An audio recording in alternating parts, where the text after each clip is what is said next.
उत्तराखंड की राजधानी देहरादून एक ऐसा शहर जिसे वर्षों तक लोग सिर्फ एक ही पहचान से जानते रहे, जो है सुरक्षा। चाहे यहाँ पढ़ने के लिए आने वाले छात्र हो, नौकरी की तलाश से बाहर से आए युवा हो या फिर अपने परिवार के साथ सुकून की जिंदगी जीने वाले लोग हो, देहरादून हमेशा एक सुरक्षित और भरोसेमंद शहर माना गया। सबको ये भरोसा था कि देहरादून एक सुरक्षित शहर है। यही वजह थी कि देहरादून को न सिर्फ उत्तराखंड का दिल कहा जाता था, बल्कि एक सेफ सिटी की पहचान भी मिली हुई थी। लेकिन आज वही देहरादून लगातार बढ़ते गंभीर अपराधों के चलते एक असुरक्षित शहर की छवि से जूझ रहा है। बीते कुछ समय में देहरादून के अलग अलग शहर से जो घटनाएं सामने आ रही हैं, वो घटनाएं एक बड़ा सवाल खड़ा कर देती है कि क्या देहरादून की कानून व्यवस्था कमजोर होती जा रही है। हत्या, दिन दहाड़े हिंसा, छात्रों पर हमले और महिलाओं के खिलाफ अपराध, ये अब सिर्फ अखबारों की सुर्खियां नहीं है, ये अब आम लोगों की बातचीत का हिस्सा बन चुकी है। हर मोहल्ले में डर है, हर परिवार में चिंता है और हर माता पिता के मन में एक ही सवाल है कि क्या हमारे बच्चे सुरक्षित हैं। और जब किसी शहर में डर आम हो जाए तो सवाल उठना जायज़ है। इन्हीं सवालों के बीच अब जरूरी है कि हम तारीखों के साथ वो मामले समझे जिन्होंने देहरादून की सेफ सिटी वाली पहचान को गहरी चोट पहुंचाई है। शुरू करते हैं 9 दिसंबर 2025 से, जब देहरादून के सेलाकुई इलाके में एक ऐसा मामला सामने आया था जिसने पूरे देश का ध्यान इस शहर की ओर खींच लिया था। त्रिपुरा से पढ़ाई के लिए आए 24 वर्षीय MBA छात्र एंजल चकमा अपने भाई के साथ बाजार में सामान खरीद रहे थे और इसी दौरान कुछ स्थानीय युवकों में विवाद हुआ। बात बढ़ी, बहस हुई और फिर ये हिंसा बहस में बदल गई। पुलिस रिकॉर्ड के अनुसार एंजल चकमा पर हमला किया गया, जिसमें उन्हें गंभीर चोटें आई और उसे अस्पताल में भर्ती कराया गया, जहां वो लगातार 17 दिनों तक जिंदगी और मौत के बीच जूझता रहा। और फिर 26 दिसंबर 2025 को एंजल चकमा की मौत हो गई। ये सिर्फ एक छात्र की मौत नहीं थी, बल्कि ये एक सवाल भी था कि क्या देहरादून में बाहर से पढ़ने आई छात्रों के लिए अब सब कुछ असुरक्षित है।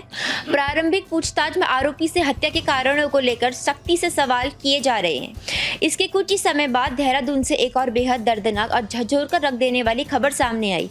29 जनवरी 2026 को यहाँ एक छात्रा की हत्या के मामले ने पूरे इलाके में सनसनी फैला दी। मृतका की उम्र लगभग 18 वर्षीय बताई जा रही है, जो कि अपनी पढ़ाई कर रही थी।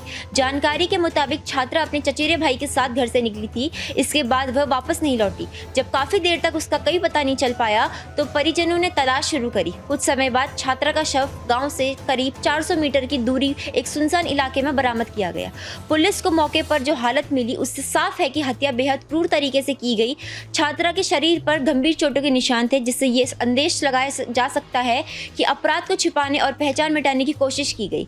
शव मिलने के बाद पूरे गांव में दहशत का माहौल था और परिजन भी गहरे सदमे में है। इस घटना में एक बार फिर देहरादून जैसे शांत माने जाने वाले शहर की सुरक्षा व्यवस्था पर सवाल खड़े कर दिए हैं, खासकर महिलाओं और छात्राओं की सुरक्षा को लेकर। स्थानीय लोग और परिजन आरोपी के खिलाफ सख्त कार्रवाई और जल्द न्याय की मांग कर रहे हैं। लोगों के मन में डर बैठ गया है कि अगर स्कूली छात्रा सुरक्षित नहीं है तो फिर आखिर सुरक्षित है कौन। और इससे पहले कि शहर इस सदमे से उभर पाता, फिर से देहरादून में सोमवार को दिन दहाड़े हुई युवती गुंजन की निर्मम हत्या ने एक बार फिर पुलिस की कार्य प्रणाली और महिला सुरक्षा व्यवस्था पर गंभीर सवाल खड़े कर दिए हैं। मच्छी बाजार जैसे व्यस्त इलाके में धारदार हथियार से की गई इस हत्या ने पूरे शहर को झंझोर कर रख दिया। सोमवार सुबह करीब 11 बजे युवती गुंजन पर आरोपी आकाश कुमार ने बीच बाजार हमला कर उसकी हत्या कर दी। घटना के बाद इलाके में अफरे तफरा मच गई। सूचना मिलते ही कोतवाली पुलिस और वरिष्ठ अधिकारी मौके पर पहुंचे और घटना स्थल को सील कर फोरेंसिक जांच शुरू कर दी गई। जांच में सामने आया कि आरोपी आकाश कुमार काफी समय से गुंजन का पीछा कर रहा था। दोनों के बीच पहले दोस्ती थी, लेकिन आकाश की शादी के बाद गुंजन ने उससे दूरी बना ली और बातचीत बंद कर दी। इसके बावजूद आरोपी लगातार उसका पीछा करता रहा। गुंजन पिछले 5-6 वर्षों से मच्छी बाजार स्थित दूल्हे के कपड़ों की एक दुकान में काम कर रही। 2 दिन पहले आरोपी ने उसे जान से मार देने की धमकी भी दी थी, जिसके बाद गुंजन ने पुलिस चौकी में शिकायत दर्ज कराई थी। शिकायत के बावजूद जब पुलिस ने समय रहते कोई ठोस कार्रवाई नहीं की तो उस आरोपी के हौसले और बढ़ गए। शिकायत के बाद भी जब कोई कार्रवाई नहीं हुई तो आरोपी को कानून का डर ही नहीं रहा। स्थानीय लोगों का कहना है कि यदि पुलिस समय रहते आरोपी के खिलाफ सख्त कदम उठाती तो आज एक युवती की जान बचाई जा सकती थी।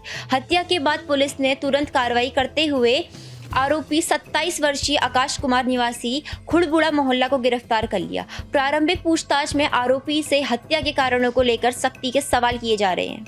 विरोध में व्यापार मंडल ने मच्छी बाजार सहित कई इलाकों में दुकान बंद करा दी। व्यापारियों ने कानून व्यवस्था को लेकर नाराजगी जताते हुए पुलिस से जवाबदेही तय करने की मांग की है। ये घटना केवल एक हत्या नहीं बल्कि सिस्टम की उस चूक की तस्वीर है जहां पीड़िता की आवाज समय रहते नहीं सुनी गई। सवाल साफ है, क्या पुलिस की लापरवाही ने गुंजन की जान ले ली? क्या ऐसी घटनाओं के बाद भी जिम्मेदारी तय होगी या मामला फाइलों में दब जाएगा?